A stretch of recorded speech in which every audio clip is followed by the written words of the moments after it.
Kristen Clarke is set to make history as President Biden's pick to become the first woman and first woman of color to lead the Justice Department's Civil Rights Division.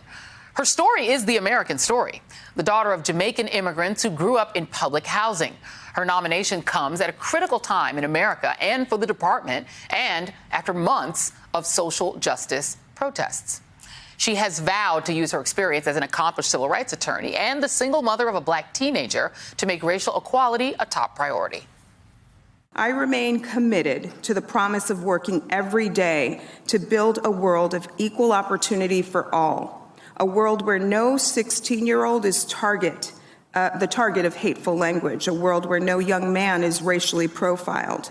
I dream of a world that values his mind, his heart, and his exceptional soccer skills, and does not push him aside because of the color of his skin. I dream of that for every child in America. Now, you would think that that is an admirable goal, but not to the Republican men of the Senate Judiciary Committee, no, who spent their time lecturing the Harvard and Columbia graduate on the subject of race.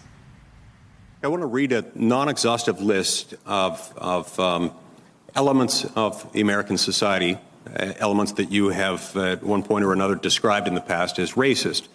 Police departments, federal agencies, Airbnb, election laws designed to combat fraud, the workplace, America's DNA, the Virginia Military Institute, the healthcare industry, federal courts, and the Department of Justice. Now, you've worked for the Department of Justice and with the federal courts. Were those institutions racist when you worked there? So, Senator, I don't have the context for the list that you just Have you described them as racist in the past? I generally use the term discrimination. I'm a lawyer. I follow the facts. Was Officer Darren Wilson justified or not in the shooting of Michael Brown in Ferguson, Missouri in 2014? As a private citizen, there is something that feels unfair. And the Department of Justice issued an 87-page report. That's not that's not grand jury sensitive information. That's not secret. It's an 87-page report released by Vanita Gupta when she ran the office that you aspire to lead. It concluded that the shooting was justified. All right. Well, you obviously do not want to take the position that the shooting was justified, despite what Eric Holder and Vanita Gupta have said, given the fact that you won't answer the simple question yes or no. Well, that guy, Senator Tom Cotton from Arkansas, seems to thrive on the politics of vindictiveness. In 2014, Cotton reportedly put a hold on the nomination of Cassandra Butts to be the ambassador to the Bahamas. She died of leukemia while waiting for Cotton to lift that hold on that black woman.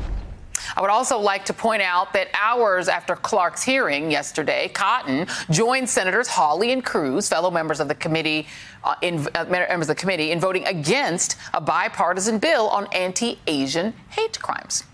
So, my friends, today's ignominious award for the absolute worst goes to the Republican men of the Senate Judiciary Committee who managed to simultaneously mansplain and whitesplain at this accomplished woman.